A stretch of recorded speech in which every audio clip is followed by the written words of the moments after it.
Azul Flech. Azul Marzouk. Donc, on est le 14 juin 2021. Donc, سي شبان ساقين القبائل فرن رحنا على الجير en 2001. Donc, نبغى لازم تعرف عن تيموانياج إذا شي يطران إذا شي قلان كل événements printemps noir. Alors, puisque c'est le 20e anniversaire de la marche du 14 juin, il faut d'abord d'où est venu, quelle est l'origine de l'idée de la marche. L'idée de la marche, il faut rendre aux gens ce qui leur appartient, et particulièrement Sadak Akror, c'est lui qui a eu l'idée de faire une marche sur Alger, qui devait se préparer sur des semaines et des mois pour sensibiliser partout en Algérie, du moins sur le parcours, et faire une marche sur Alger, et non pas une marche sur Alger. Quand c'est passé... Oui. يسمح لي قبل أن نحقق 14 جوان نبغى لازم تعطيك ان تيمونياج إذا شي قلان بارتير الموا دافريل قبل أن نحقق جوان عطيك. Ok, je vais revenir un peu avant. Je vais parler d'abord du mois de mars, d'abord. À l'époque, il faut demander aux commerçants, ils vont témoigner, que la gendarmerie commençait à provoquer les commerçants, alors que ce n'est pas son travail. Elle demandait les factures, les registres de commerce, etc. Elle commençait à provoquer les commerçants. Alors que ce travail-là, c'est le travail de la DCP, la direction du commerce. Il y a des agents pour ça, et là, la gendarmerie commençait à provoquer. Ça n'a rien donné. Bien. Et l'Aqd avril. Qu'est-ce qui s'est passé exactement le 18 avril? Je ne sais pas, je ne vais pas revenir sur les détails de l'arrestation de Germah Massinissa et un de ses copains. Et bon, les versions couantes. L'essentiel, c'est qu'il a été rafalé à l'intérieur de la gendarmerie. La date du 18 avril, je ne pense pas qu'elle a été choisie comme ça par hasard. Voilà, c'est pas normal, c'est à la veille d'un 20 avril. Quand il y a eu ça, il y avait des jeunes d'Inam Beni Douala, ils ont fait quelques petites émeutes, mais qui n'ont pas tardé. Les CRS, etc., ils ont maté la chose. Donc, c'est resté comme ça. Le 21 avril,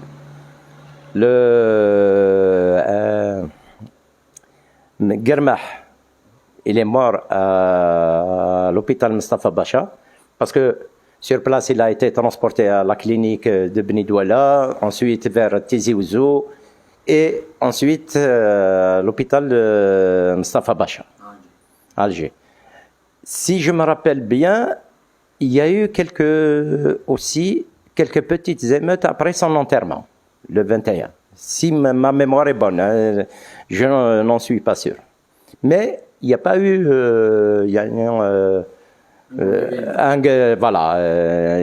une grande manifestation, une grande émeute qui s'est généralisée, rien. Le 22 avril, il y a eu le fameux incident. C'est Ahmed Mamri, parce que j'ai dit Chérif une fois, je me suis trompé, c'est Ahmed Mamri, qui est un prof de sport à Ouadamizour, qui a pris ses élèves pour aller au stade faire une séance de sport. Et là, les gendarmes, sous prétexte que les jeunes ont provoqué les gendarmes, ils voulaient les prendre. Ce qui a été fait, c'est que l'enseignant, il est revenu au CEM, il a informé ses collègues, comme quoi ils ont pris des élèves. Les élèves du CEM ont commencé les émeutes, ça s'est propagé. Pour vous donner le détail, je ne peux pas le donner. l'essentiel, c'est que quand les gens ont entendu qu'il y a des petits jeunes du CEM arrêtés par la gendarmerie, là, les émeutes ont sérieusement éclaté à Ouadamezor. Ça s'est propagé vers El-Qsar, Sidiaï, Cheikh Zaram Quran, etc. D'ailleurs, il y a eu 5 morts à El-Qsar, si ma mémoire est bonne, et 6 morts à Zaram Quran. Et là, les émeutes ont commencé à se propager partout sur la vallée, sur la côte est, de Bougie, etc. Et là, les gendarmes tiraient pour tuer. Tiraient pour tuer. La preuve, il y a eu des morts, des blessés, des gens qui ont gardé des séquelles, qui sont restés handicapés à vie, etc. Voilà. Donc, nous, à l'université, quand c'était le 22, le 23, ça commençait, on commençait à se dire, quand même, il y a des jeunes qui sont en train de se faire tuer. On ne peut pas rester les bras croisés, on ne savait pas, il fallait faire quelque chose. Eh bien, l'initiative, si ma mémoire est bonne, est venue d'un groupe d'étudiants qui voulaient faire quelque chose. Ils sont venus voir Sadaq Aqrour, qui était le syndicat CNES. On était le syndicat pour voir avec Sadaq, avec son passé, etc., dans le mouvement, surtout Tmazigh, etc., qui avait une certaine aura. Ils sont venus le voir. Inès, il faut qu'on fasse quelque chose. Il leur a dit, vous attendez juste une journée, au lieu que ça soit le 24, que Inès, comme on est dans le syndicat, vous continuez à sensibiliser les étudiants. Nous connaissons en tant que syndicat, on va sensibiliser les enseignants et les travailleurs, l'administration et les agents, et on va faire une assemblée générale de l'université. Et c'est comme ça que ça a été décidé de tenir la première assemblée générale à l'université pour, en fait, pour résumer l'idée, donner un sens politique à la révolte de ces jeunes-là. C'est comme ça que le 25 avril, la première assemblée générale de l'université s'est tenue à l'amphi 3. Klergouzmour. Emirne Boudaou n'existait pas encore. Donc il y avait une assemblée générale avec des interventions, un débat houleux, très démocratique, etc. Il y avait des gens qui étaient pour, des gens qui étaient contre, etc. Mais en résumé, on est sorti avec une déclaration. On avait dit, nous, comme on l'a signé, communauté universitaire, nous appelons la société civile à nous rejoindre à l'université pour débattre et discuter du sens politique, les perspectives à donner à ce mouvement-là. Parce que il a très bien connu la chose, c'est que, par exemple, à l'assassinat de Matoub en 1998, il y a eu des émeutes pendant 10 jours, 15 jours. Ça n'a été que des émeutes. Parce qu'il n'y avait pas un sens. Sauf ici à Bougie, il faut le reconnaître. Pardon. Il faut le reconnaître. Il y avait quelques copains, je vais citer que Badr Den Jahnin, qui ont créé le Forum des rebelles, mais qui n'a pas eu de suite. Donc, il fallait éviter que ça soit que l'émeute. L'émeute, c'est connu, ça s'allume pendant un certain temps, et puis ça s'éteint et c'est terminé. Donc, c'est comme ça qu'on est sorti avec cette déclaration. On a appelé la société civile, les syndicats, les femmes, les jeunes, les chômeurs, les villages, les quartiers, à s'organiser et à dégager leurs délégués et de venir à l'université pour discuter de la suite à donner aux événements. Voilà. Donc, à partir de là, il faut un témoignage aussi. La première organisation qui nous a rejoint à l'université, c'était bien le SET, le syndicat de l'éducation, dont le secrétaire général était, comme par hasard, Badardin Jahnin, donc un ancien du mouvement social aussi, avec toute son équipe, toute l'équipe du SET. Pas tous, mais il y en avait beaucoup qui nous ont rejoints. Par la suite, parmi les quartiers qui nous ont rejoints en premier, c'était bien la cité CNS. À l'époque, c'était Zahir Ikhloufi. Zahir Ikhloufi. Par la suite, je ne sais pas qu'est-ce qui s'est passé au niveau de CNS. D'un seul coup, Zahir a disparu et il a été remplacé par son frère Jamal Ikhloufi. Ce qui s'est passé exactement à l'intérieur, comment que le transfert a été fait, il faut demander à Zahir ou à Jamal pour vous dire comment que ça s'est passé. Donc, petit à petit, donc, on commençait à chaque semaine, on tenait une assemblée générale avec les organisations qui nous ont rejoints, les quartiers, les villages qui nous ont rejoints, à discuter au niveau de l'université. C'était l'amphi 5 qui prenait, enfin, où se passaient ces réunions-là. À chaque fois, on sortait avec une déclaration.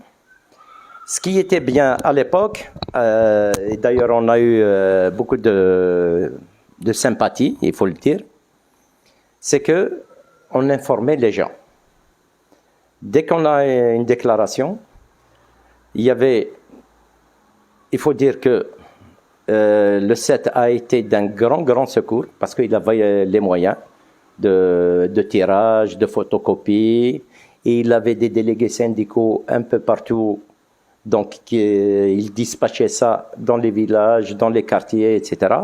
Et nous connaissons au niveau de l'université, les étudiants qui étaient à la cité, quand ils rejoignaient leur village, on leur donnait une dizaine, une quinzaine CD qu'ils placardaient dans leur village. C'est comme ça que ça a commencé, les gens commençaient à s'organiser, du moins à dégager, il y avait des délégués qui venaient.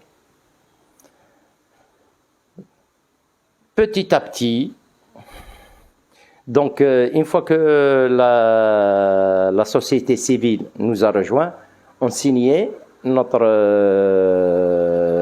déclarations communauté universitaire et société civile. Et il faut dire aussi une chose, le principal rédacteur de ces déclarations, c'était toujours Sadaq. C'était vraiment la cheville ouvrière du mouvement. C'est lui qui présidait, qui organisait, qui tapait, etc.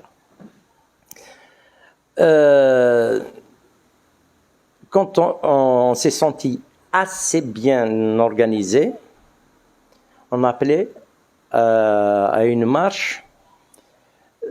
Avant même, c'était juste la communauté universitaire, parce qu'à Darchouia, la première marche organisée par la communauté universitaire en venant de Terkelzumour, on voulait y aller à la Wilaya, c'était le 29 avril, on a été réprimé au niveau de l'usine Brandi qui a disparu maintenant. Et il y a eu quelques petites escarmouches, mais bon.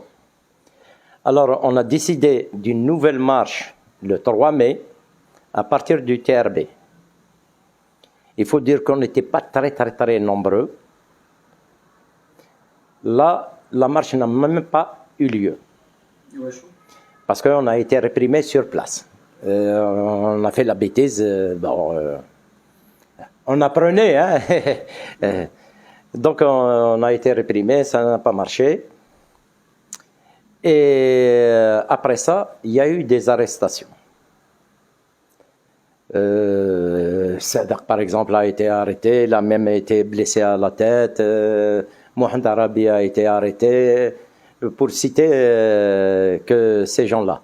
Ah oui, j'ai oublié, parmi les organisations qui nous ont rejoints, c'était l'AVO 88, parmi les premiers. AVO 88, c'est l'association des victimes d'octobre 88. Il y avait même quelqu'un, il était handicapé, il avait un handicap, Youssed, mais il est venu avec une idée un peu sombre. Et quand il a vu les débats, il s'est tué, on va dire il s'est tué. Parce qu'on voulait le mettre dans l'instance provisoire, là, et bon. Parce que la désinformation a commencé dès le départ. Les exemples, attention, oui, c'est l'extrême gauche, c'est des anarchistes, etc. Si tu retrouves les articles de Ouattara à l'époque, tu vas retrouver ce genre de déclarations, d'accusations, etc.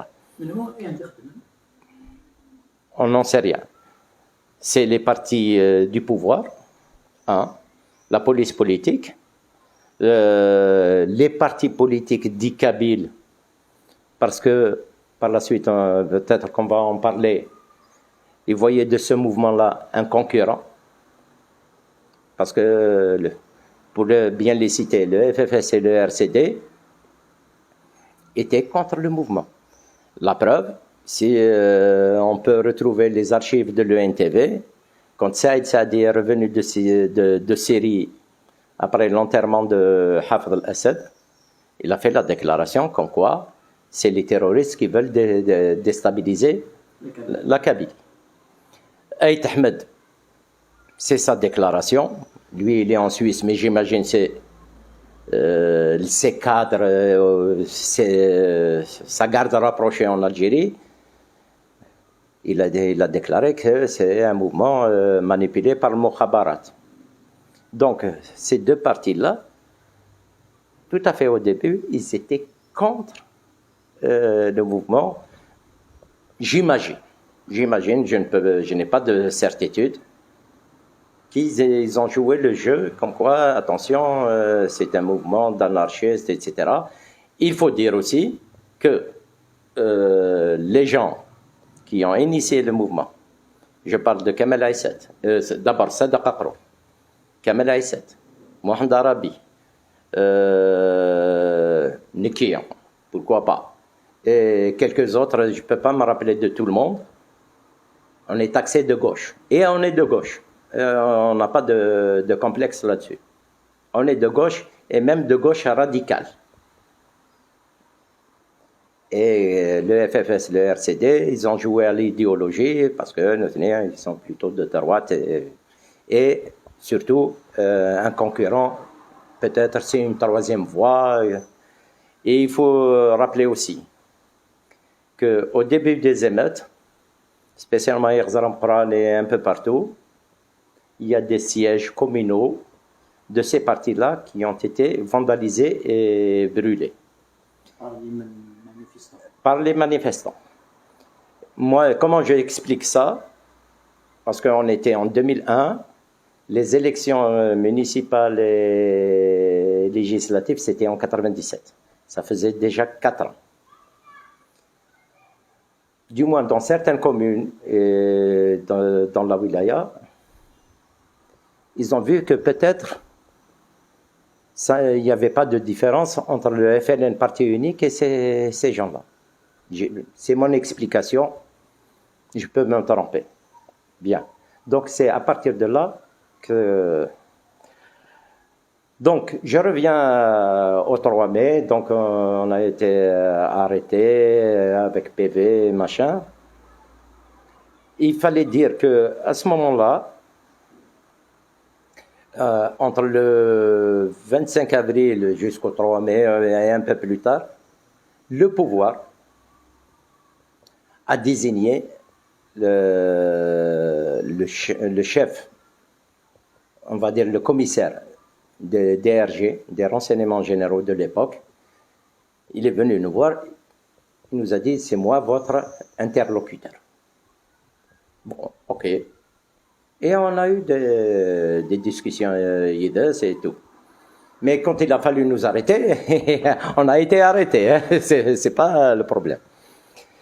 Donc, ce qui nous a sauvés, ce jour-là, du 3 mai, je m'en rappellerai toute ma vie, c'est que la ville de Targa, elle a flambé, et particulièrement cité CNS.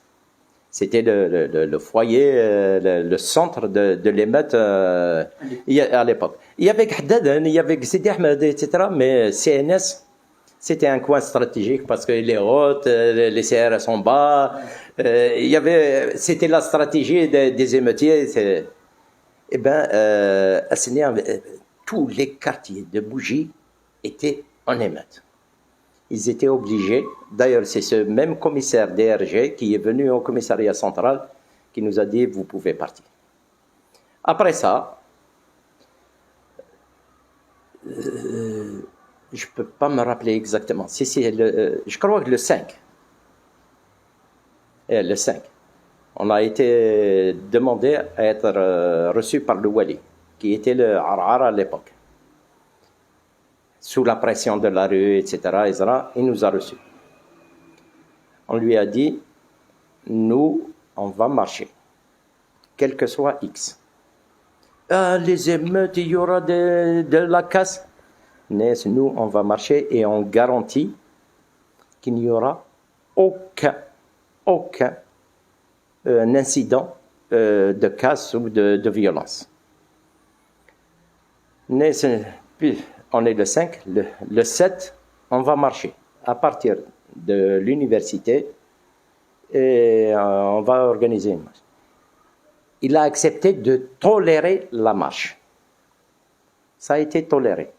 Alors, le 7 mai, on a tenu un meeting au niveau de l'esplanade dans le stade de Lopov, où Sadaq a pris la parole en premier, il y avait une jeune fille qui a pris la parole, même la mère de le jeune Tezmelt qui a été tué en 98. Non, qui a pris la parole, il y avait plusieurs, donc il y avait une prise de parole, etc. Bien, et on a démarré la marche, on a fait le tour de Bougie. نروح jusqu'au TRB, on est descendu la rampe XRN où est-ce qu'il y avait la radio Soumam à l'époque et on est revenu, il n'y a eu aucun incident. Il y avait quelques petites non pas accrochage, des slogans qu'on ne voulait pas, par exemple Jishamak ya Hattab, hein. Tu te rappelles de ça? On les a fait sortir. On a compris que c'était des infiltrés. On les a tout de suite. Il y avait un service d'ordre impeccable. Il y en a qu'un spontané. Hein. C'était pas désigné à l'avance. D'accord? On a dit Imdoukel, surveiller la marche et repérer s'il y a. Je me rappelle quand on est arrivé au niveau de la gare. كردي ولا ناس ياوزها نروح نرز tellement idiot ناس طفيتي يروي ça et je me rappelle il avait une chemise grenade d'une couleur un peu bizarre ça se voyait que c'était un infiltré j'ai dit aux jeunes attrapez-le donc à partir de là ils ont commencé à nous prendre au sérieux. Ce qu'il faut dire aussi, je ne peux pas situer exactement les dates, c'est que les étudiants, ils avaient prévu des excursions dans d'autres universités, il y avait des bus, etc. La première fois, ils ont réquisitionné, mais en fait, c'était déjà prévu. Ils ont utilisé ça.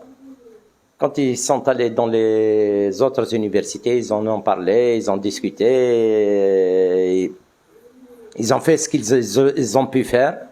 C'est comme ça qu'à Oran, il y a eu une marche qui a regroupé 3000 personnes à l'époque, à Oran. qui n'a jamais marché jusqu'à depuis 62. On a eu une déclaration, nous sommes tous des Kabyles. On commençait, Sadaq qui avait ses contacts un peu gchaouiens, il commençait à prendre des contacts, etc. Voilà donc le début de... Il y a des copains, Boualem Ziyani, Abdenour Ziyani,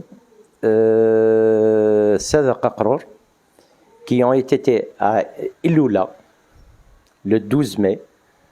Enfin, ils avaient déjà des contacts avec, parce que Abdenour, Boualem, Sadaq, ils étaient à l'université de Tizi Ouzou. Donc, ils ont des copains. Ils avaient des contacts. Donc, la première réunion du mouvement de la wilaya de Tizi Ouzou s'est tenue le 12 mai à Iloula.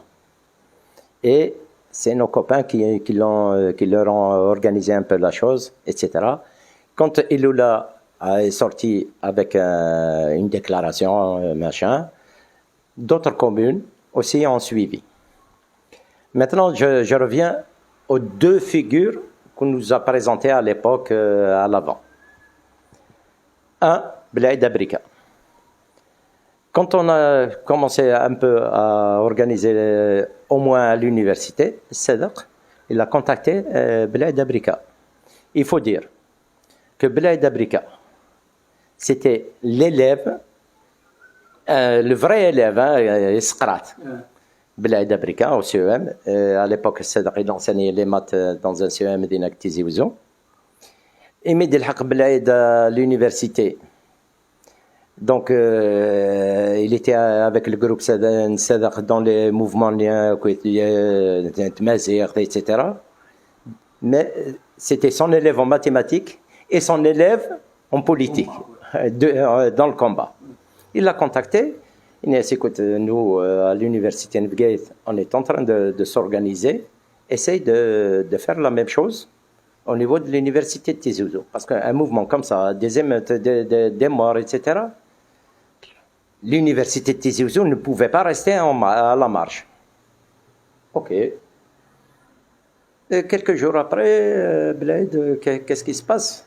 Moi, personnellement, j'ai jamais eu de contact direct avec ça.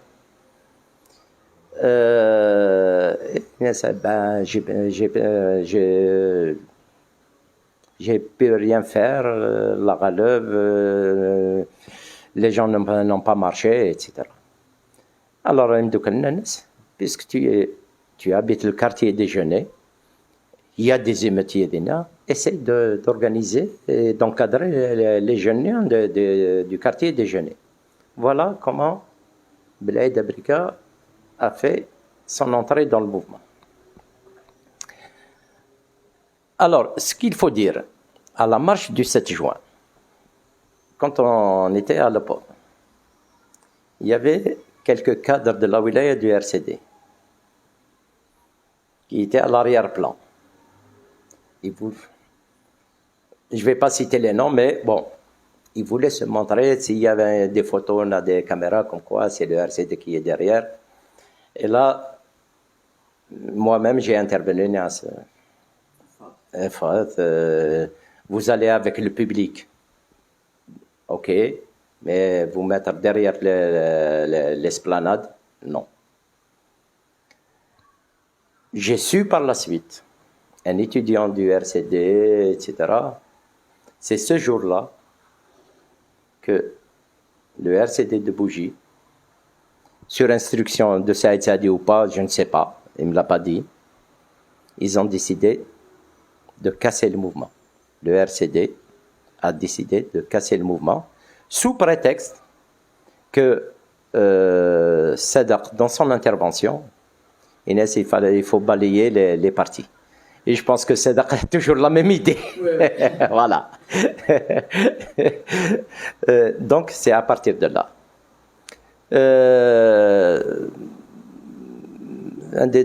La marche du 7 mai, j'en ai parlé.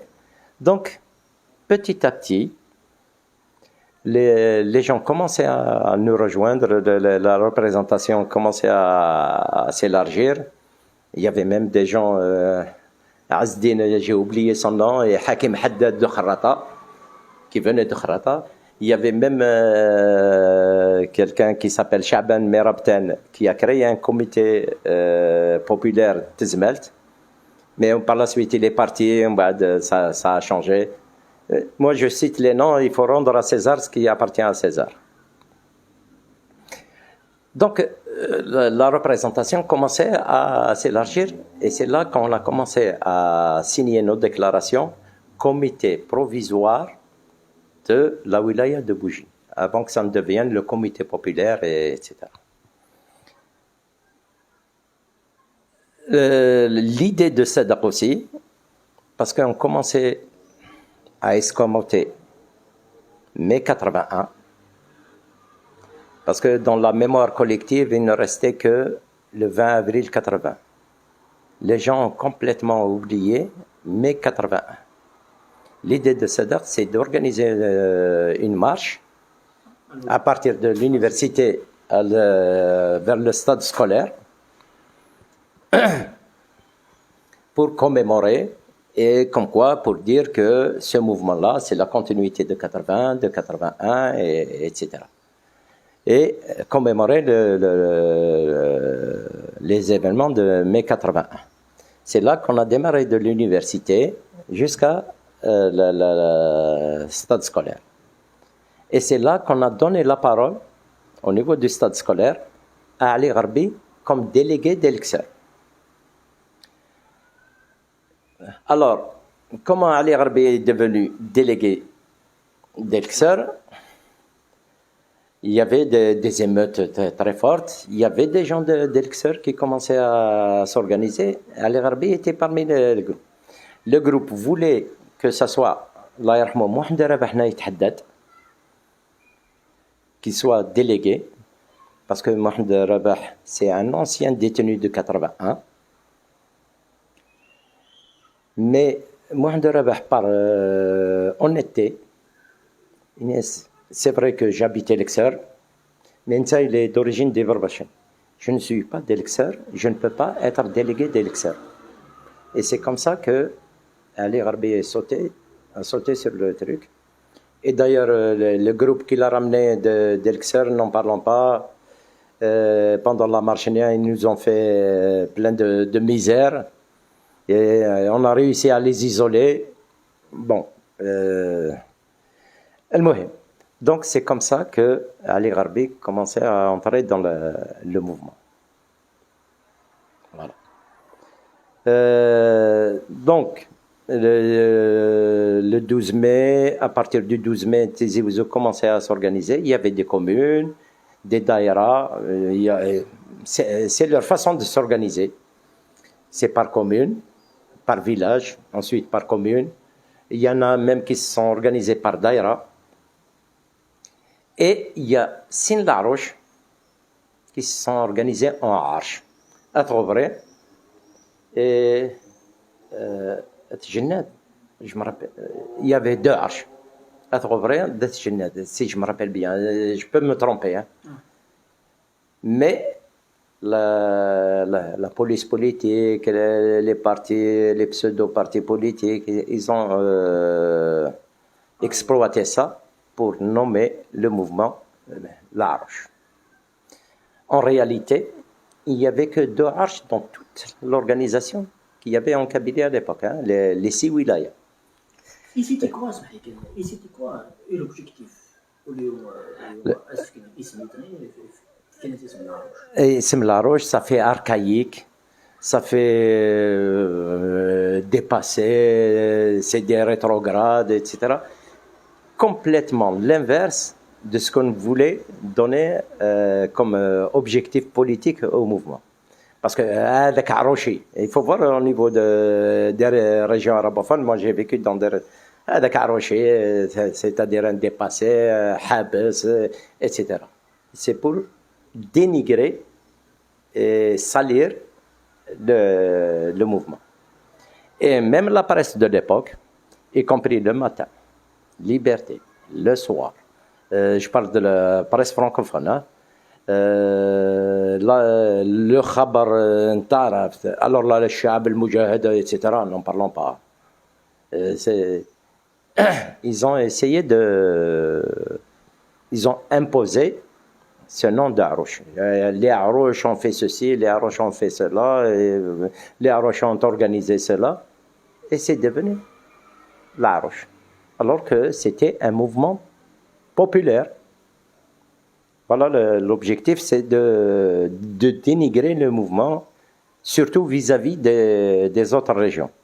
Il faut dire que quand on a commencé, on commençait à prendre des contacts un peu partout. À un moment donné, on est arrivé à être en contact avec 19 wilayas. C'est pas une organisation sérieuse, etc. C'était des contacts. On avait de la sympathie, parce que c'était un mouvement anti-pouvoir, etc. Même si les gens dans d'autres wilayas ne l'expriment pas comme ça, en manifestant, etc. Mais c'est latent, laisse dakhal. Mais dire qu'il y avait une organisation, etc., non. Bon, on a continué à se réunir, à fixer des objectifs, etc., pour arriver au 7 juin.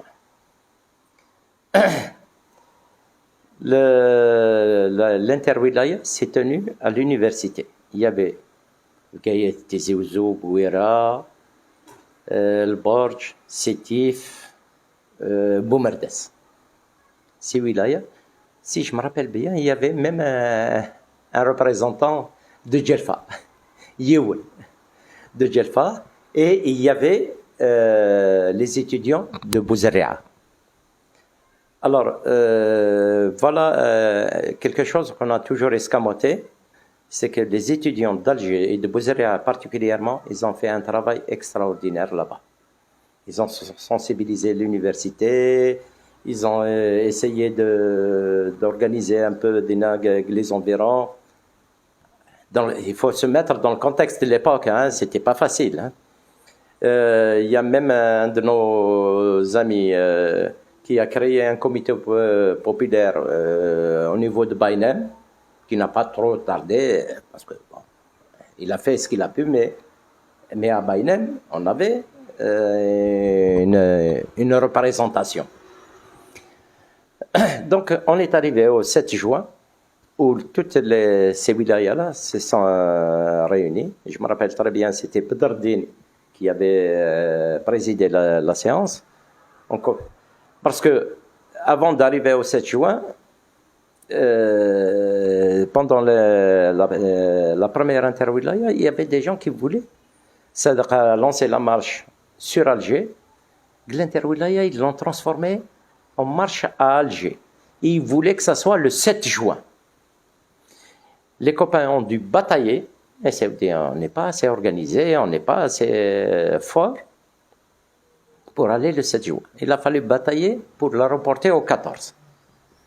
Et cette marche-là, on ne va pas y aller faire du sport, aller marcher et revenir. Il faut marcher sur la base d'une plateforme de revendication. Cette marche-là, qu'est-ce qu'elle revendique? C'est comme ça que ça a été décidé qu'il y ait une interwilaya à l'université pour établir une plateforme de revendication. Effectivement, il y a eu toutes ces wilayas que j'ai citées, etc., les étudiants. Il y avait même un collectif Fameka qui a assisté. Et on a établi une plateforme de 27 points, répartis en 3 parties. Les revendications contre, je crois que ça a été contre l'injustice et l'impunité, ce que j'appelle les revendications immédiates, c'est-à-dire le jugement des gendarmes qui ont tué, les commanditaires par des tribunaux civils, l'indemnisation des victimes, un statut pour les blessés, les morts, etc. Voilà. La deuxième partie, c'était les revendications démocratiques. Premièrement, c'était la reconnaissance des mesures comme l'accord national et officiel, les libertés démocratiques, c'est-à-dire libertés individuelles et collectives, y compris la liberté de conscience, la liberté de manifestation, le droit de grève, l'ouverture.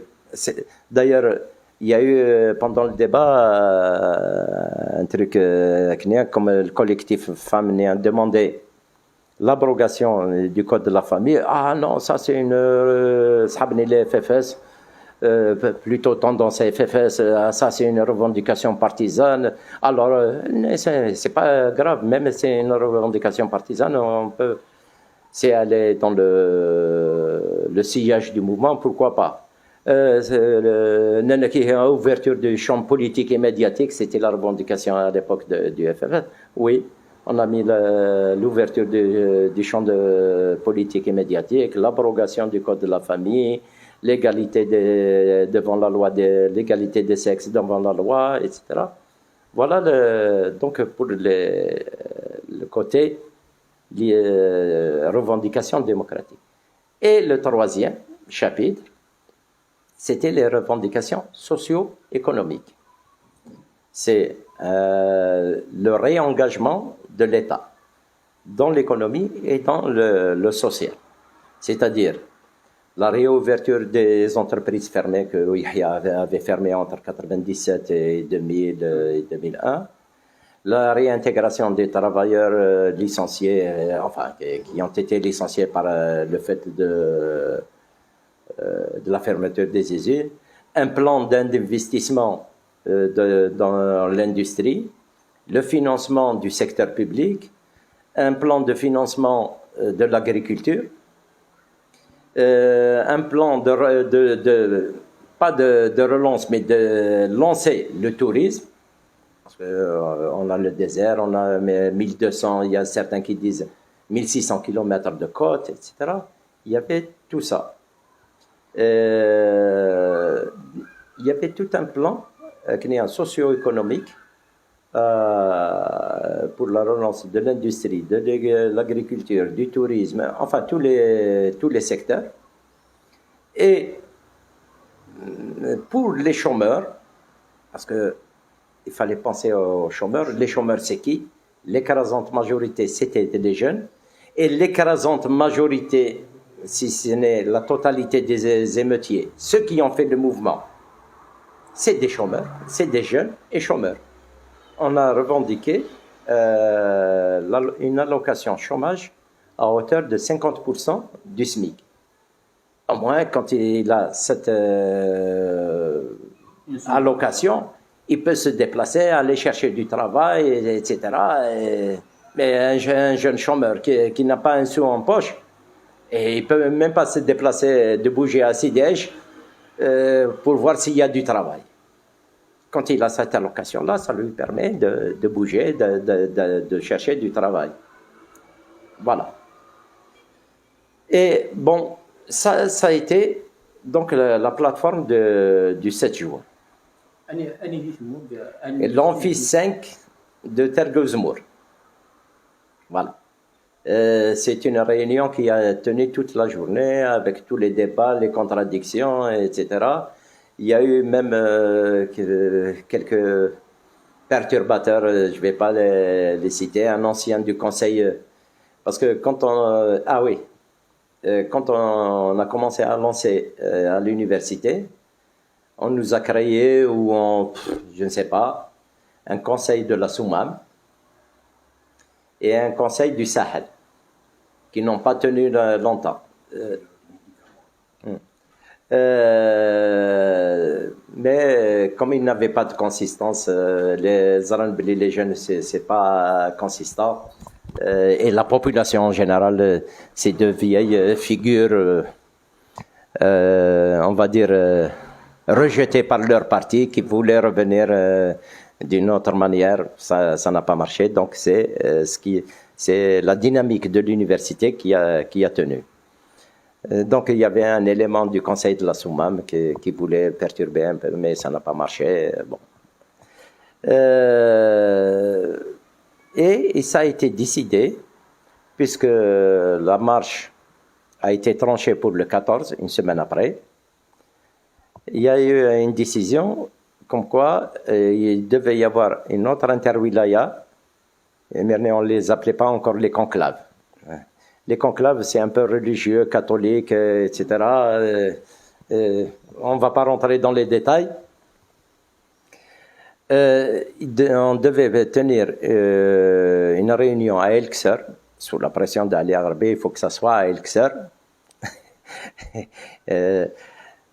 C'était une réunion qui devait être purement technique pour l'encadrement et l'organisation de la marche du 14 juin.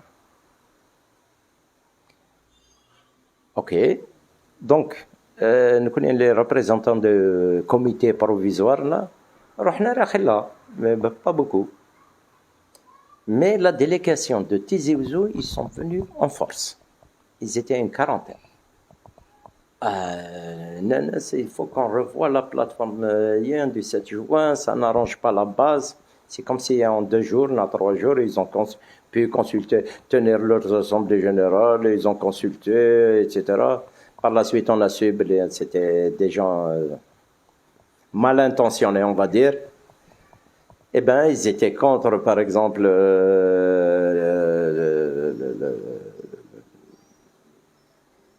l'abrogation du code de la famille. Pourquoi, je ne sais pas. Ils étaient contre l'ouverture des champs politiques et médiatiques. Et ils étaient contre toutes les revendications socio-économiques. Et c'était quoi le motif à l'époque? Le motif qu'ils ont avancé, c'est que la base n'a pas accepté cette plateforme, il fallait la changer. Et c'est là qu'on a commencé à couper. On a laissé que des slogans. Tu peux reprendre les 15 points, la plateforme l'Akhsar. Il y a rien de concret. Il n'y a rien de concret, c'est des slogans. Tu peux revoir les 15 points, tu vas voir. Et l'une des choses qui a fait très mal au mouvement, c'est parce que en première ligne, on avait dit un plan de relance économique national. Ils ont transformé ça en un plan de relance économique pour toute la Kabylie.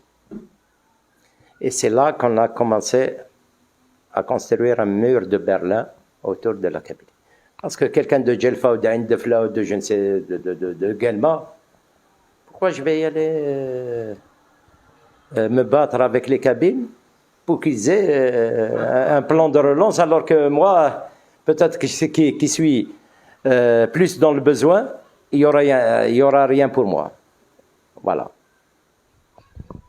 Et en plus, moi je pense que la main des services, même des partis implantés en Kabylie, ils ont une grosse responsabilité dans cette plateforme-là. Donc voilà, une fois arrivé au 14 juin, il y avait une interwilaya, moi j'ai pas assisté, que je vais te citer les témoignages de Badreddin, Jahnin et de Sadaq Aqrour qui assistaient aux interwilayas. Ça tout le monde devait passer par Tizi Ouzou, les manifestants. Et les manifestants de Tizi Ouzou devaient être à l'avant. Comme il disait, on sera le pare-choc. Bon, ok. Vous voulez être le pare-choc, allez-y.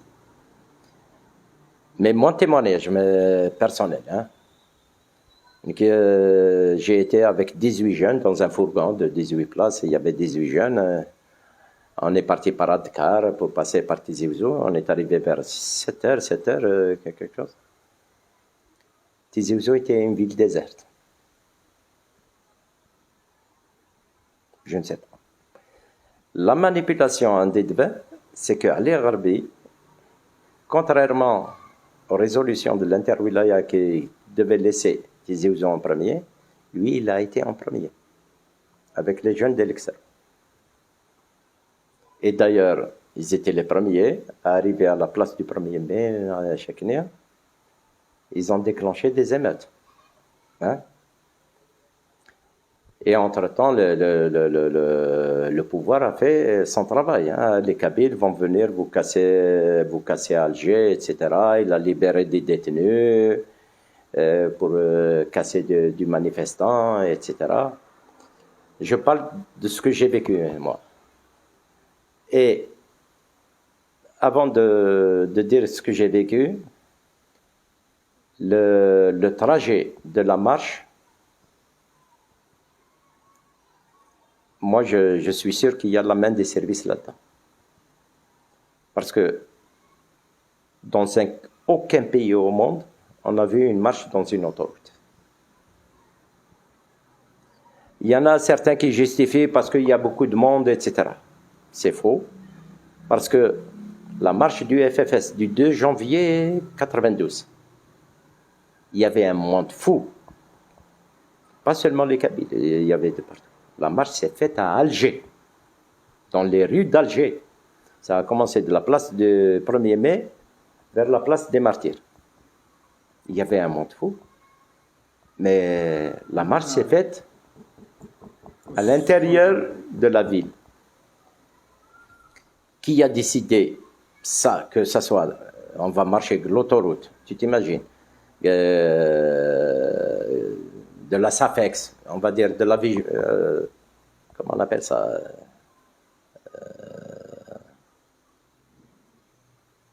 pain maritime, ça allait tomber de la présidence. C'est de la folie. Une marche de 20 km à peu près. C'est pas possible. C'est pas sérieux. Donc la main du pouvoir y était quelque part parce qu'ils ont préparé, comme quoi personne ne rentre à Alger. Personnellement, j'ai été bloqué au niveau de la gare de Belcourt, ce qu'on appelle les ateliers. On ne pouvait plus avancer. Et il faut dire aussi que la veille de la marche, comme par hasard, Zarhoni, qui était ministre de l'Intérieur, il fait une déclaration. On a reçu un coup de téléphone d'un certain Ali Gharbi, il le cite, comme quoi il va y avoir une marche à Alger, machin, etc. Quand tu cites un nom dans un mouvement, le sens politique c'est quoi? C'est que le chef du mouvement, c'est Ali Gharbi.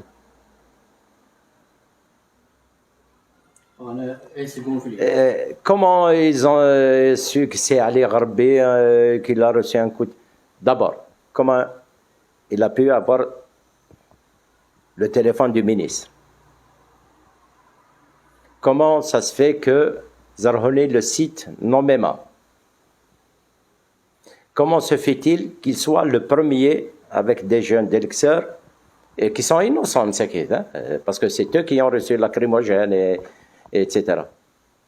Soit le premier à être à Alger et déclencher des émeutes, alors que ça devait être une marche pacifique, etc.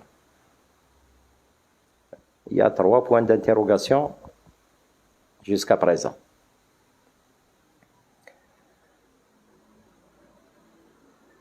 Et il faut dire, il y avait, comment on appelle ça, un conclave, une interwilaya à Amraoua, à l'hôtel Amraoua à l'époque. C'était le 13 juin. Les services, par l'intermédiaire de Wilaya, vous changez d'itinéraire, vous allez à la place des Martyrs et vous revenez, mais évitez de monter à la présidence. Parce que ce qui a été décidé, avec le recul, on comprend que c'est de la folie.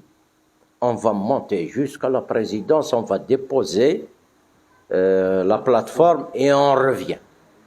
Tu ne négocies pas, tu ne discutes pas. C'est pas sérieux. Même Karim Belkacem a négocié avec les Français après une guerre de 7 ans et demi. Donc, ce que j'ai vécu, Arrivé à la gare de Bellecour, on ne pouvait plus avancer. À l'avant, il y avait des escarmouches, etc., les CRS Shore. Et ce que j'ai remarqué, quand on marchait déjà, sur les bords de l'autoroute, il y avait des pneus qui brûlaient. Personne n'a allumé. C'était déjà là. Finalement, par la suite, on a su que le NTB, par la suite, a exploité ça. Voilà, ils sont venus brûler, etc., etc. Voilà. Donc, c'est ça qui me conforte dans mon analyse, que cet itinéraire-là a été décidé par le pouvoir, avec la complicité de certains ou même de beaucoup de pseudo-délégués. À l'époque, la bêtise qu'on a faite, c'est qu'on ne vérifiait pas est-ce que le bonhomme qui vient, il représente tel village ou telle commune, est-ce que réellement il a été délégué. Ça, c'est vraiment notre erreur. Donc, j'ai dit, ça ne va pas bien se terminer. J'avais senti les pneus qui brûlaient, etc. Et j'ai vu même un groupe qui est venu derrière nous, complètement la tête, c'est la graisse, complètement noire, avec un signe mesurant jaune, comme ça, et mesurant, ça se voyait. Ils étaient disciplinés, bien alignés, etc. On dirait une parade militaire. Je savais qu'il y avait quelque chose qui ne va pas. Donc, j'ai dit aux jeunes, on repart à nos fourgons. Et on... J'ai senti, et je ne savais pas qu'il y a eu des émeutes, etc. Par la suite, on a su qu'il y a eu des arrestations, des tapassages et même des morts. En revenant ici, parce que on avait décidé que au niveau de chaque daïra, qu'il y ait un point d'information. À Bougiville, il y avait un point d'information ici sur la rue de la Liberté. Il y avait. Alors, j'ai voulu prendre la parole. Et bien, moi, m'a empêché de prendre la parole. Et c'était, par la suite que j'ai su, c'était un militant du FLN. Son nom est Rohia, mais j'aurais bien aimé me rappeler pour le mettre devant ses responsabilités. Il m'a empêché d'en parler, de prendre la parole. Et maintenant, on avait notre siège au niveau du 7. J'ai été au 7. Je ne me rappelle plus qui j'ai remplacé. Parce que les copains, ils téléphonaient au siège du 7 pour l'évolution de la marche. C'était vers 9h du soir. J'ai été là-bas, il était fatigué et rare. Et bien, je suis resté au téléphone jusqu'à 2h du matin. Et le téléphone.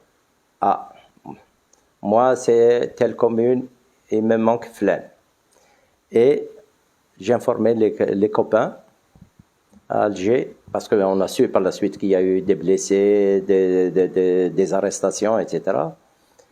J'informe, ce dont je me rappelle, hein, il y avait Badreddin, Nordin Ben Mouhoub, Mohand Arabi, وقيل الصادق أقرور كمال عيسى. Je ne peux pas me rappeler. C'est eux que j'informais. Et eux, ils faisaient la tournée des hôpitaux et des commissariats pour retrouver les gens qui ont disparu. Je ne sais pas, c'était un pressentiment nation. Je me rappellerai toujours de ce nom-là, Tawfiq Naaman. Quand on m'a annoncé, et il manquait, ça c'est humain, hein, ça n'a rien de politique nation. J'ai senti que ce bonhomme-là, il y a quelque chose de grave. Et malheureusement, par la suite, ça s'est confirmé. Donc, je suis resté au siège du comité populaire, qui était le siège du 7. Ils avaient le téléphone. Et moi, j'informais Flan, Iman, qui notait. Et ils ont passé 3 jours à faire le tour des hôpitaux et des commissariats d'Alger pour retrouver les jeunes qui ont disparu. Il faut dire, d'après Sadaq Akror, le soir, quand ils sont repartis à Tizi Ouzou, à Amra, si je me rappelle bien, il y avait une petite réunion. Il y a certains délégués. Qu'est-ce qu'ils proposaient? Ah, moi, je connais le général Flan, le colonel Flan, qui va intervenir pour libérer. C'est là que c'est du louche. Je répète ce que m'ont dit les copains et la réunion le soir du 14 juin. Et moi, je n'ai pas assisté, mais les copains, tu peux demander à Sadaq Akror, Kamel Aïssat, etc.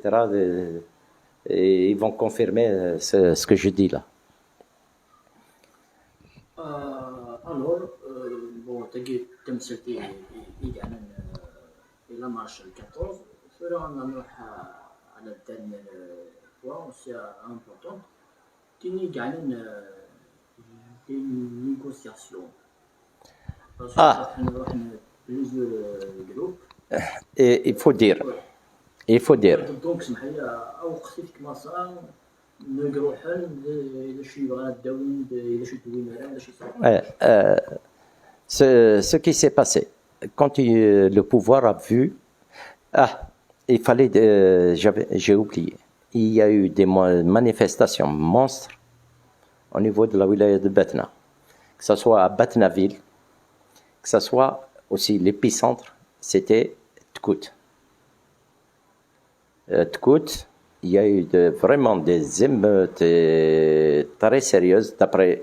D'ailleurs, il est devenu par la suite un négociateur. Il était jeune à l'époque, Fatsaha Ashura, qui m'a raconté comme quoi on leur a envoyé 70 fourgons de CRS là-bas. C'est lui qui le dit. Il prend la responsabilité. Même les anciens moudjahidines commençaient à reprendre leur vieille mat 49 et monter au maquis.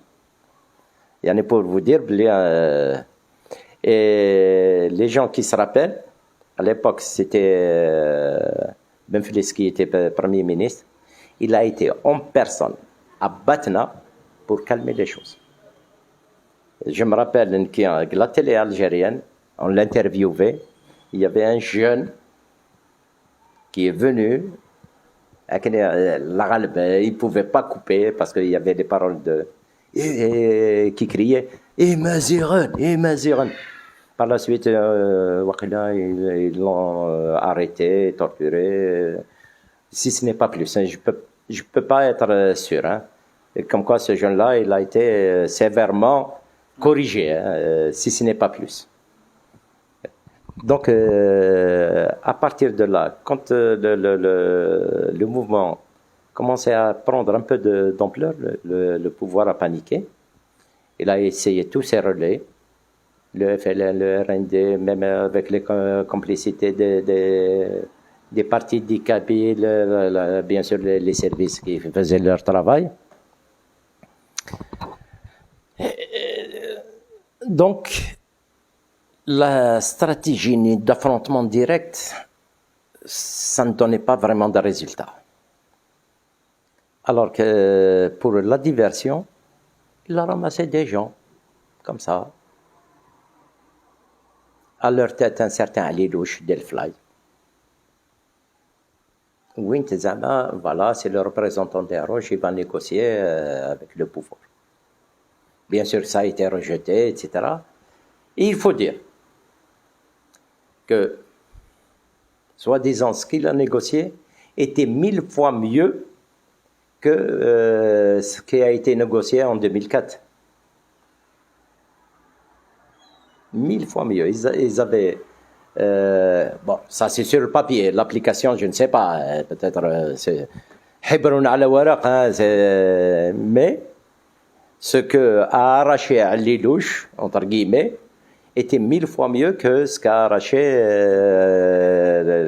Belaïd Abrika et sa clique en 2004, et c'est normal, on va y revenir. Donc ça a été un échec, Taïwan, etc. Je me rappelle même quand Ali Louch est venu au TRB pour faire la publicité de ce truc, la voiturine, ils l'ont brûlé, il y a eu des émeutes, bon. Donc la carte Ali Louch n'a pas marché. Ils ont renouvelé quelques temps après. Ça, c'était vers le novembre-décembre 2001, hein, l'histoire d'Ali Louch. Par la suite, je ne peux pas situer la date. Ils ont essayé, Zama, ils ont pris un parent d'un martyr, qui est Arab Aïssa, qui est de Timzrit, si je me rappelle bien, avec sa clique, un certain Choudi de Semaoul, etc. Oui, ça n'a rien donné. Voilà. Et le problème, c'est que doucement, ce qui est devenu les Roches se sont isolés dans leur tour d'ivoire. Quand il y avait des conclaves, la scission qui s'est passée ici, ils n'informaient pas la population. Voilà, ils croyaient que la population, c'est une armée de soldats, grâce à la marche des rois, grâce à l'émeute des rois, et voilà. Ils ne faisaient pas participer la population au débat et à l'enrichissement du débat, voilà. Et ils commençaient à se prendre pour des chefs. Alors, après le 14 juin, l'échec de la marche, il faut le dire, on s'est dit au comité populaire, cette stratégie-là de marche, etc., une marche sur Alger, grandiose, etc., ça n'a pas marché. Il faudra trouver d'autres manières, une nouvelle manière, une nouvelle stratégie pour continuer le combat. Parce que il faut dire que le moral de la population, avec l'échec de la marche du 14 juin, commençait à baisser. Il fallait un nouveau souffle. C'est comme ça qu'on a décidé d'organiser des journées de réflexion à partir de le 14, si je me rappelle bien, à partir du 14 juillet, au lycée Ahdaden, ici à Bougie, du moins pour Bougie. Parce qu'il faut dire que lorsque le FFS et le RCD ont vu le succès de la marche, du moins la mobilisation du 14 juin, ils ont compris que leur stratégie d'affrontement contre le mouvement ne marchait pas. C'est là qu'ils ont changé de stratégie, c'est infiltrer le mouvement, Zama rejoindre le mouvement. Et donc, c'est comme ça qu'il y a eu des pseudo-délégués. Par la suite, on a su qu'ils n'ont été mandatés ni par leur village, ni par leur commune, mais en fait par leur parti politique, pour infiltrer le mouvement. Donc, on a décidé d'organiser ces journées de réflexion. Il y a un détail auquel j'accorde beaucoup d'importance. Toutes les réunions de la wilaya Ngibgate se faisaient à l'université. Il y a eu une pression pour sortir les réunions de l'université.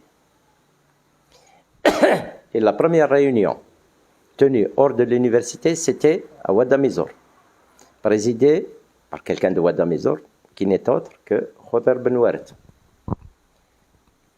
Et malheureusement, cette réunion a tourné autour du dénigrement et du salissage des syndicats. Parce qu'il fallait dire qu'au départ, les deux locomotives du mouvement, c'était le CNES, le syndicat à l'université, et surtout, avec ses moyens, etc., le 7. C'est comme ça qu'on est arrivé à informer la population, à impliquer la population dans le mouvement. En les informant, en leur disant qu'est-ce que vous en dites, etc. On faisait participer les gens. Et le pouvoir a compris que le 7, en fait, c'était la cheville ouvrière. C'est à partir de là que l'information se faisait. Ils ont les moyens matériels et humains pour diffuser nos résolutions, nos décisions, etc. Donc, à ce jour-là, ça a été, et spécialement, le dénigrement du 7. Pour moi, au niveau de la Wilaya Nvgate, c'est là que la dérive a commencé, pour moi. Je peux me tromper, tu peux te demander aux autres qu'est-ce qu'ils en pensent. Alors, donc, à partir de là, donc, vu l'échec de la marche, on a décidé de ces journées de réflexion. Un détail. Avant la marche du 14 juin, il y a des copains du comité populaire qui sont allés voir Rabrab pour nous aider financièrement pour organiser la marche du 14 juin. La réponse de Rabrab, texto, pour moi, le chef du mouvement, c'est Ali Gharbi. Ça, c'est bien avant la marche du 14 juin. Et effectivement, pour Ali Gharbi, ou je ne sais pas qui, il a loué un train qui est parti de Bougie jusqu'à Alger. J'imagine, on t'a raconté ce qui est arrivé aux gens qui sont allés dans le train. On les a caillassés, on a failli les lyncher, on les attendait en fait. Donc voilà. Donc j'arrive aux journées de réflexion. Eh bien, ceux qui sont devenus les Haroches de Bougie ne voulaient pas qu'il y ait de débat, de réflexion. Ils voulaient, parce que quand on est dans un conclave, enfin des journées de réflexion, il y a des ateliers, chacun son thème, et puis on revient à l'Assemblée générale pour amender, et adopter, etc. Ils voulaient imposer un atelier plénière. Les principaux opposants, c'était Ali Gharbi, Bazza Ben Mansour, Hakim Kamal Arhmouni, Faris Oujdi, Khoder Ben Wared, Zahir Ben Khallat. Je peux en oublier. Ce qui relie surtout les quatre rayons. Kamal Arhmouni, Bazza Ben Mansour, Faris Oujdi, Zahir Ben Khallat, etc. Ils étaient tous militants du RCD. Et je n'ai pas assisté à l'intérieur, mais il y a des copains qui ont assisté. À l'époque, les portables étaient rares. Ils étaient tous avec des portables et en direct avec Saïd Saadi en personne. Ça, c'est les copains qui l'ont dit. Premier jour, ça n'a pas marché. Deuxième jour, malgré ça, ils ont réussi à mettre des ateliers, etc. Eh bien, le 17, Saïd Saadi a donné instruction de provoquer la scission, de sortir de ce mouvement-là. Avec quelques communes, etc. Genre Akbou de Zahir Ben Khallat, Elixir d'Ali Gharbi, Akfadou de Faris Oujdi, Sidi Aïj de Bazza Ben Mansour, etc. Et la manipulation se voit tout de suite, 2 jours après, à peine 2 jours après. Ils ont été à Ouadamizo pour créer la CICB, la coordination intercommunale de bougies. Et c'est là qu'il y a eu la scission.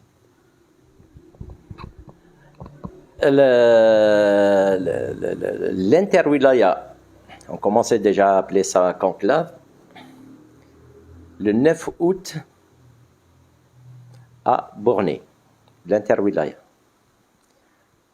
Ils ont interdit Issada Qaqrour, parce que c'était lui qui allait avec quelques copains, ils lui ont interdit d'intervenir. Il a fallu batailler pour qu'on lui donne 5 minutes.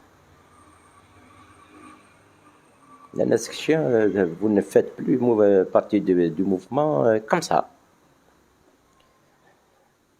Et la trahison de Belaïd Abrika, qui est l'ami normalement de Sadaq Aqrour, il a fonctionné dans cette exclusion-là. C'est là que Belaïd nous a trahis.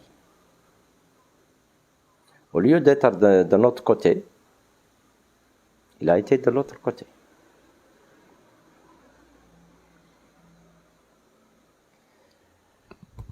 Il y avait aussi dans les réunions interwilaya les représentants des étudiants d'Alger.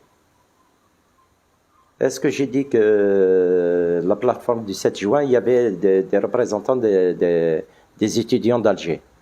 Ils étaient avec nous. Ça a tenu un peu. Le 22 novembre, ils ont décidé d'exclure les étudiants. Sous prétexte, si tu veux être délégué, tu repars à ton village et tu te fais, entre guillemets, élire là-bas. C'est-à-dire, ils ont décidé, les vrais, à Arouche. C'est Tajmaat qui est élé, etc. C'est-à-dire, toute organisation moderne, les corps professionnels, les syndicats, les collectifs jeunes, les collectifs femmes, les syndicats, etc., étaient exclus. Et c'est comme ça que le mouvement est parti. On a continué un peu à fonctionner en tant que comité populaire, mais quand on a vu que la mobilisation de la population était nulle, ça ne servait plus à rien de continuer. Ils ont continué à se tenir. C'est à partir de là que les Arouche, plateforme d'Elxer, ok. Ah, mais Tizi Ouzou, il faut qu'il ait son mot. Zama l'arba'na tiratan, explicité à l'arba'na tiratan. Ah, mais manquez Bouera. Il faut qu'il apparaisse. Tu vois un peu le genre de mentalité. Rohna Bishloul, c'est les non négociables à Bishloul. Et c'est là que le mouvement a périclité. Et arrivé en 2004, il y avait des élections. Il y avait des délégués anti-élections, il y avait des délégués pro-élections. Les délégués pro-élections, c'est surtout Sahab l'RCD. Belaïd Abrika, il faut reconnaître, il était contre les élections. C'est à partir de là qu'on a commencé à diaboliser Belaïd Abrika. Qu'on traite maintenant de le traître national, etc., etc. Voilà. Je ne détiens pas toute la vérité. Hein. Ah ouais. Il faut d'autres témoignages. Donc, en 2002, il y a des élections. Ah, en 2002, il devait y avoir des élections municipales et législatives. Législatives, oui. Oui. C'est 2002. Les Arouche ont décidé de boycotter les élections et il y a eu même empêchement des élections. Et Le FFS, malheureusement, il a joué la carte de l'opportunisme. Il a participé aux élections. Je peux témoigner pour ma commune d'origine, à Cheminée. Il y a un seul qui a voté, qui est un peu malade mental. Eh bien, il a élu un conseil municipal de 9 personnes. Et il faut dire aussi, il y a eu un drame. Parmi les jeunes qui ont essayé de brûler les boîtes, il y a un jeune qui est mort brûlé. Je parle de Cheminée. Voilà. يموت على خاطر Il était pour brûler. Il a éraillé. Voilà. ابري يموت ديفون اعوام شنو Les FFS, bien sûr. C'était le seul à participer. Le RCD, il l'avait boycotté à l'époque. Les municipales, hein. مي ابري وصلت داني في ذاكني البرلمان Là, tout le monde a participé. ميم او مليون كنت ما تسمع الحراك Regarde, je vais te dire, hein, à partir de 2002, il n'y avait plus de mouvement. Il y avait des conclaves, etc. Il y a des gens qui se rencontraient entre eux, mais la base était complètement déconnectée. Il n'y avait plus rien. Voilà. ماشي لكن ils ont perdu confiance. Ils ont perdu confiance parce que les jeunes se sont rendus compte, on les appelle juste pour les émeutes, pour les marches, sinon rien. Ils ne sont pas associés à la décision. Ils ne sont pas informés des décisions. On les utilisait comme garde du corps, comme bouclier de sécurité. Je me rappelle, il y a un conclave qui s'est tenu à Cheminée. Tous les jeunes des villages étaient mobilisés pour assurer la sécurité. Alors qu'ils n'avaient pas le droit d'y être. Et quand tu perds les jeunes, le fer de lance du mouvement, ça y est, il y avait. Et tous les mouvements et toutes les révolutions, ça n'a jamais été fait par les vieux. Ça a été toujours les jeunes. Je peux revenir même à la guerre d'indépendance, hein, à la révolution. Qui est les 6, parmi les 6, qui ont décidé de lancer?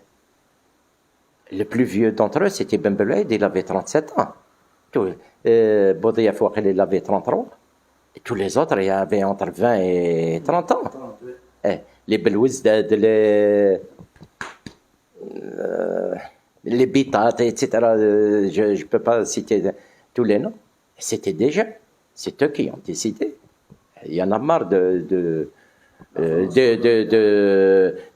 centralistes, des massalistes, des machins. Et l'OS, elle a été créée par des jeunes qui voulaient faire la révolution. Voilà. Et qui étaient jeunes à l'époque. C'était pas Msali avec sa canne qui a décidé de déclencher la révolution. Donc, toutes les révolutions, j'en arrive à ce herc. Eh ben, c'est qui? C'est les jeunes des stades. Ils avaient leur chant, leurs revendications dans les stades et ils l'ont fait sortir dans la rue. Et j'espère que les jeunes d'aujourd'hui ne vont pas faire la même erreur que les jeunes de 2001. Ils vont laisser les vieux diriger le mouvement ou orienter le mouvement. J'allais dire, remettre leur destin entre les mains des vieux.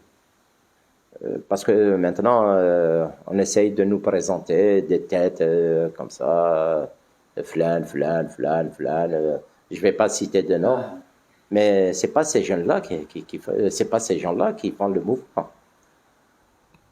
دونك أسقسي كلام قالوا بان انك تقارن كونكوا اذا من المحل غادي ماشي تحروس 128 اللي جاوني Malheureusement. بلا ما كنحسب لي بليسين 5000 blessés. لي زونديكاب عرف ساقي مازال تعاشنا واقي يروح حاسو فوسيس واقي راح حاسو التيس واقي راح حاسو طاريس واقي الشاشة كيون شحال كلمات يكثرون كان مدرسة مازال ولو نسنتك نقارن مازال جرحنا وي. ساينس شرح دونك اسكو ولا كي تقارن يزنزن مومو اسكو سي لاني كيقارن افيك ان كونتر بارتي جو سي با دي éléments اسكو باسكو À ma connaissance, hein, je ne pense pas que les gens qui ont négocié avec Yahya en 2004 ont eu quelque chose, des contreparties. Je ne pense pas. Peut-être un petit appartement par là, un poste par-ci, etc. Mais toutes les rumeurs qu'on dit sur Bled Abrika, garage, etc. Non, mais je me cache منها parce que sa famille déjà était à l'aise. Même avant, etc. Ça n'engage que moi. Le problème de Bled Abrika à l'époque, c'est son ego. Il bras divine.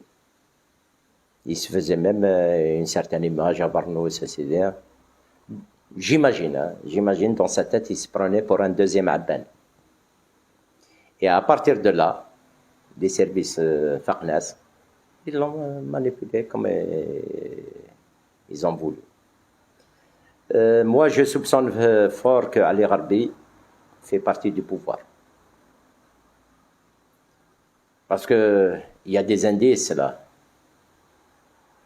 Le fait qu'à Elixir, la plateforme soit charcutée, que Rabrab nous dise Ali Gharbi c'est lui le chef du mouvement, que le Zarhoni cite son nom,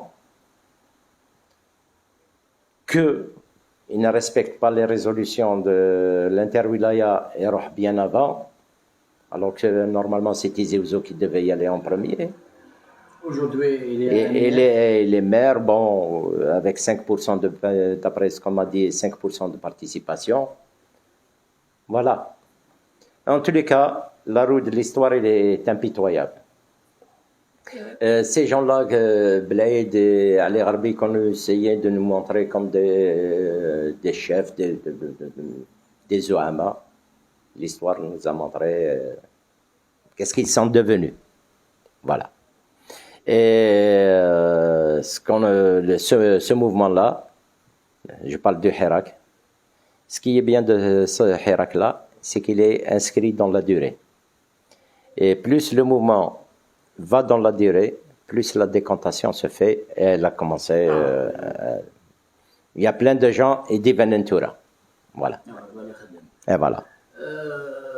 Et pour les négociations de 2004, ils ne pouvaient pas avoir plus. Pourquoi? Ils ont ramené quelques petites indemnisations des victimes, indemnisation des parents des morts, des sommes, une petite pension de je ne sais pas quoi pour les blessés, voilà. Mais ils ne pouvaient pas arracher grand-chose parce que tu n'as pas le rapport de force. Oui, il n'est pas bête. Il les a appelés à la négociation. Quand il a vu, le rapport de force était en sa faveur. Et donc, voilà. Et il y avait même des délégués dans Ali Gharbi qui ne voulaient même pas les négociations de 2004.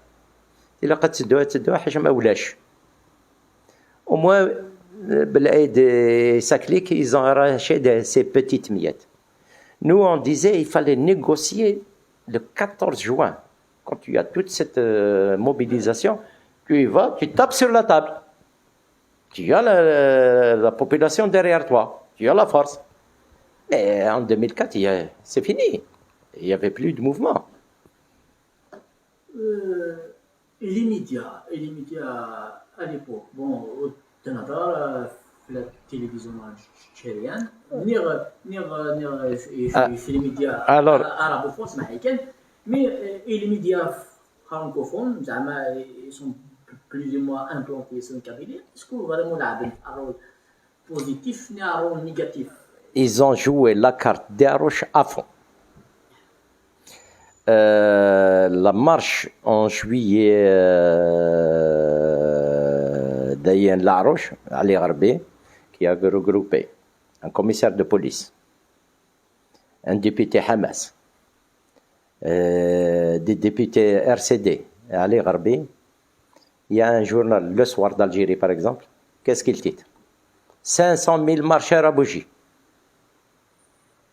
Au mois de juillet. 500 000 marcheurs. À l'époque, la wilaya de Bougie comptait 800 000 habitants. En allant du bébé, les femmes, les vieilles, jusqu'aux vieillards. J'ai pas vu de femme, hein, Eh bien, Le Soir d'Algérie a eu le culot de titrer 500 000 marcheurs à Bougie. Ça, c'est pour te donner une image de... Le matin, qu'on disait pro-mouvement, etc. Il faut demander, et Badardine Jahnin, Nordine Belmouhoub, bon, Badardine n'est pas là, mais tu peux demander à Nordine Belmouhoub comment celui qu'on présente comme victime du système, etc., comment il a reçu le 13, comment il a reçu les délégués du mouvement. D'une manière, j'allais dire, méprisante. Le directeur du matin, Benchiko.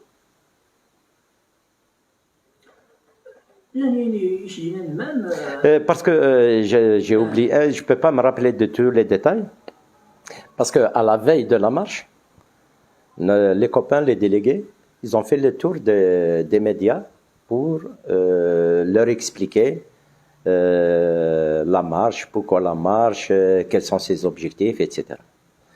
Eh bien, les gens le directeur de presse qui les a le plus mal reçus, c'était bien Benchiko. même Ajananayen Benchiko, et le matin, c'est comme si quelqu'un a déclaré, mais il c'est comme si il se gonfle, il gère l'Ibad. أنا كني خدمك أنا كيرفيو كتشي ما تعرفين با اسكو يا اكتك كذا فلاس العباد شي سقط ولا C'est arrivé. Il y avait, je ne vais pas citer le nom, mais Malish, il était directeur du bureau du matin ici. Ouais. Tu sais. On vous envoie nos déclarations, etc. Mais tu les publies. Non, sincèrement, moi j'envoie vers Alger, c'est au niveau d'Alger que c'est censuré, que c'est coupé. Voilà, par exemple. Ou maintenant, Liberté, Le Soir, il y a une tendance plus ou moins RCD. Alors là, n'en parlons pas. Et ils ont joué la carte anti-comité populaire à fond. Et n'oublie pas, le patron de Liberté, c'est qui? Et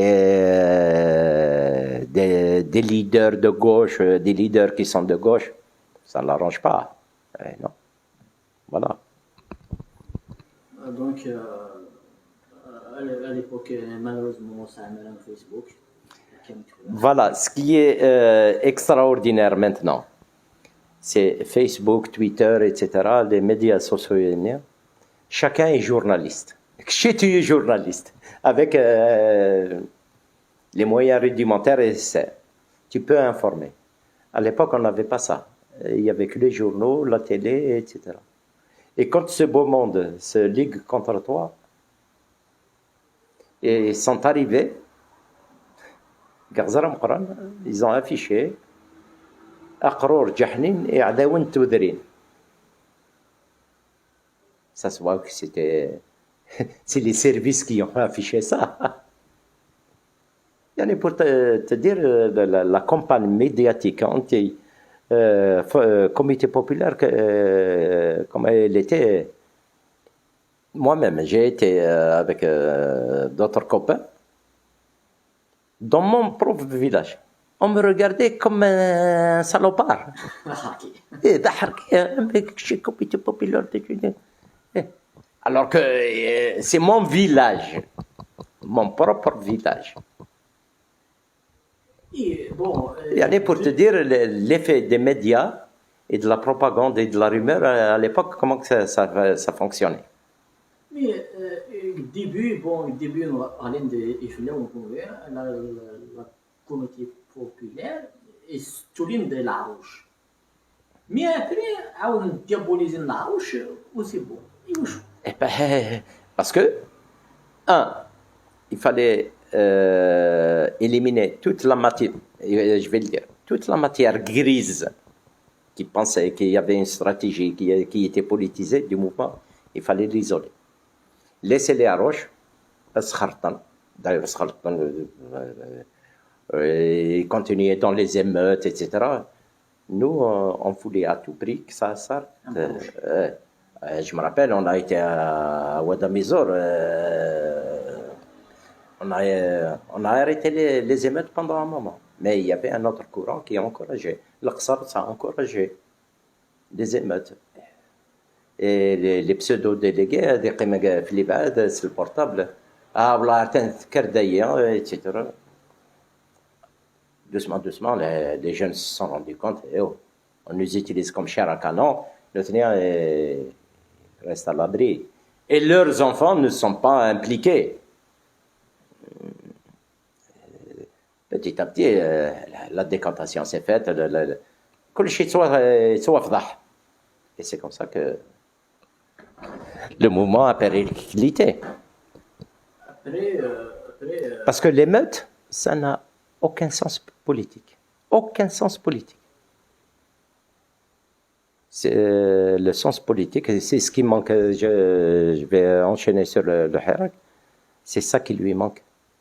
Les marches, c'est très bien, comme pacifisme, un moyen de pression, de dérangement, mais ça va prendre énormément de temps. Si c'est pas pire, il faut obligatoirement que le mouvement puisse se structurer, s'organiser. Et cette fois-ci, il faut que ça s'organise à la base avec un contrôle.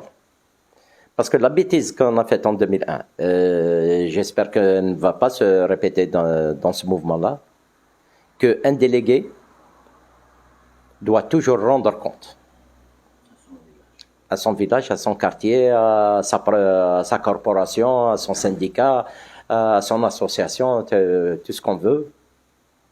Et il faut qu'il soit contrôlé et qu'il peut être révoqué à tout moment. Mais là, Assinine va dire telle chose, il ne dit pas telle chose, samha. Il y aura un autre.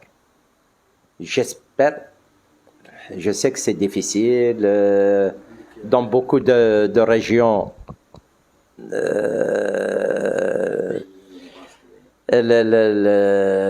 l'expérience des mouvements n'est pas aussi ancrée qu'en Kabylie. Même en Kabylie, il y aura toujours des gens qui vont essayer de s'aborder, et on le voit.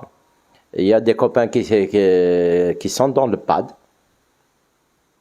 Quand ils font une déclaration, etc., ils appellent à quelque chose. C'est les gens qui sont à l'intérieur du PAD, je parle des partis politiques, comme toujours, qui bloquent que ça se concrétise sur le terrain. Par exemple, le PAD a appelé à l'auto-organisation. Eh bien, c'est des gens qui sont dans le PAD qui bloquent l'auto-organisation. C'est un témoignage de Samir Larabi, qui est dans le PAD. Parce que je lui ai demandé comment, vous appelez à l'auto-organisation, mais il n'y a rien. C'est des gens qui sont dans le PAD qui bloquent l'auto-organisation.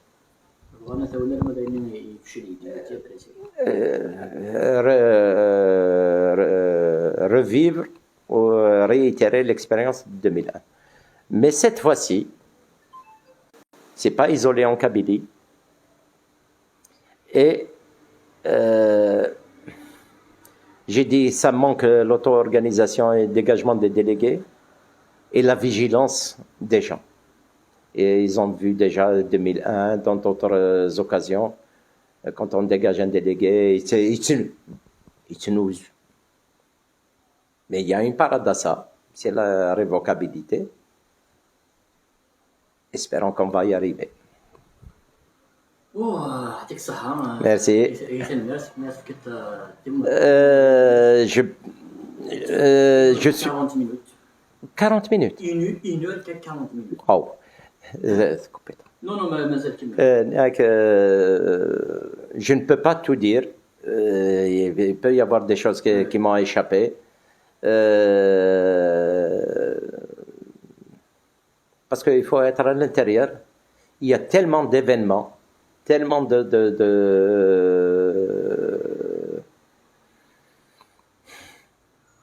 diversion, de chamaillerie, etc. On ne peut pas tout évoquer. En 1 heure et demie, même en 2 jours, on ne peut pas tout dire. Voilà. L'essentiel. L'essentiel, donc, إذا المرث أعطيك الصحة مس مالك بن سلامة. Donc, فكرت un témoignage pour le site الحقورة, un témoignage sur les événements 2001 en Kabylie. Donc, تاني مرتي وذاك عدي تبع مرة. Donc, قيمة سيدنا toujours avec le site الحقورة.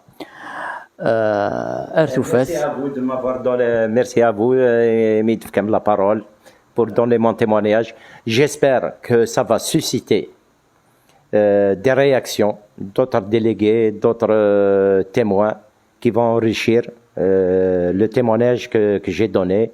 Peut-être corriger, je peux me tromper et compléter ce que j'ai dit. Voilà. Exactement, le site Nhagora, c'est un débat. C'est un espace de débat. Chacun يتوذكر dismiss d'une manière directe, نغمة indirecte. التموانج نينك يسعى الدروا على ريبونس. Exactement, يسعى الدروا. دونك أعطيكم الصحة كونوا قاعدين تبعا إيثان ميرث.